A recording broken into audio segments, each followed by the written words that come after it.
Let's dive in on the Dubs with Jim Barnett, the former Warrior and longtime television analyst. And Jim, the Warriors are 2-3, as you know, since Kevin Durant went down with the MCL sprain in Washington. How many ways are they feeling his absence right now? Well, a lot of ways. They're a very different team than they were before, obviously, because now you can double team Stephen Curry. You can put a little more pressure on the shooters.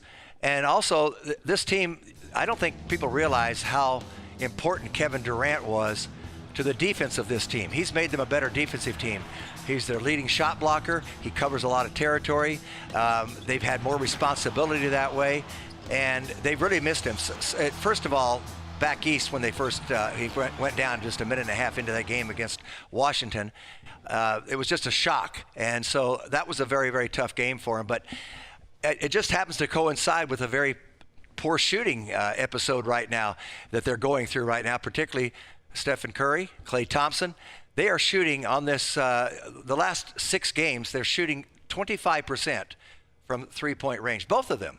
And Stephen Curry in the Philadelphia win when Durant was healthy went 0 for 11 in that. So I think there are some tired legs along the way in this road trip now with the Minnesota game tonight after traveling back from Atlanta, being home less than 48 hours, and then going on to Minnesota, and then you're going to play back-to-back against San Antonio. That's really a rough schedule. Yeah, it's quirky to say the least, difficult as well. And you mentioned without Durant, obviously there's even more on the All-Star backcourt. We mentioned a stat a little while ago. Steph and Klay are shooting 27% from three-point range in the 12 losses so far.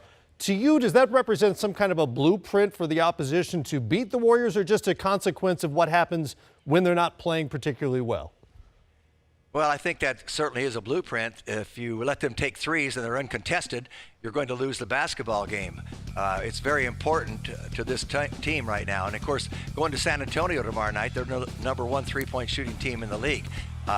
Every year, every team shoots more and more threes. The league shoots more and more threes. It's becoming very important, necessary to have good three-point shooters because it makes such a difference in the game.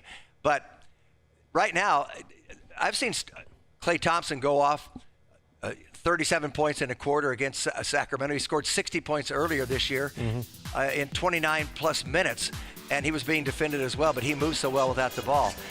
It's just one of those stretches right now, and every team has this. I know they're 2-3 without Durant in the lineup, and it may get even a little bit further. They're 2 games ahead of San Antonio. They'd like to get that #1 seed, but Steve Kerr made it very clear that he's not going to sacrifice health to get the #1 seed. Right now they're going through a little stretch like that. When you get through with this road trip after tomorrow night, they're home all next week, 3 games. They've got the majority of the schedule home in their favor. So we'll just see how it all plays out. Yeah, I want to get more into that seeding issue in just a minute. But first, Shaun Livingston resting tonight. Everybody moves up a position in the Warrior bench. And that was a question, as you know, when the team had to revamp over the summer, in large part because of the Durant signing. What's your evaluation of this bench versus the one that was so good for Golden State the previous couple of seasons? Well, there's no question. First thing comes to mind for me is they missed Mo Spates because you could count on him as a scorer. He could shoot the ball every time he came into the game. And the bench for the Warriors this year, they're good at times, but then they're very inconsistent. We had a terrific game. We saw Andre Iguodala down in Atlanta. He got a season-high 24 points.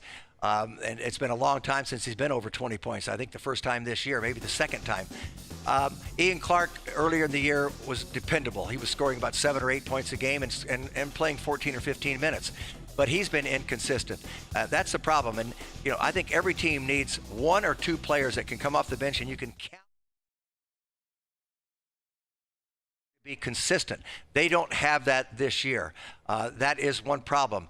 And so now they've acquired Matt Barnes. They'd like him to be a more consistent shooter, but we know who he is after all of these years.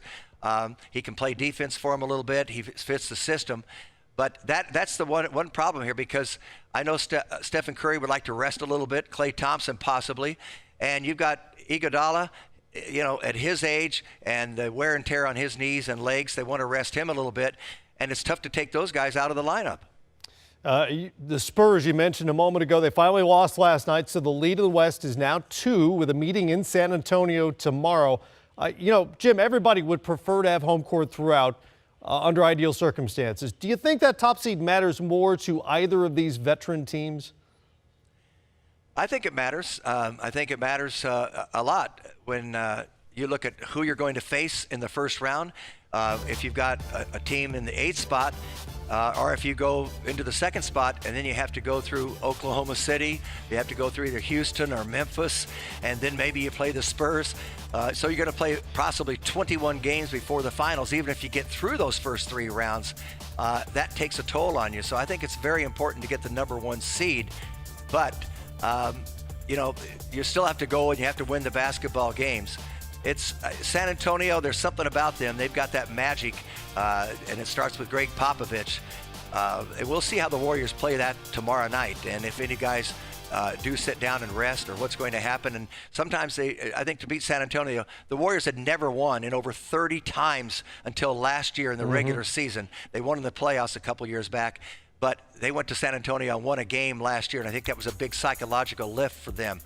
But the Spurs are a team that they just beat you in so many different ways, and they move the ball so well, and they've got 3-point shooters, and they've got a deep bench. They've got a very good bench. Patty Mills, I think, has become a terrific player off the bench. I really like him. He's improved every year.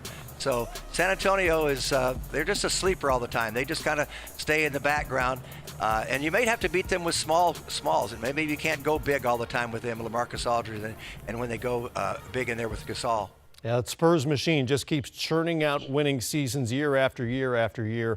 That's tomorrow night, but first it's the Timberwolves here on NBA TV. And, Jim, we appreciate the time. Jim Barnett with us from Minneapolis. Thank you, Matt.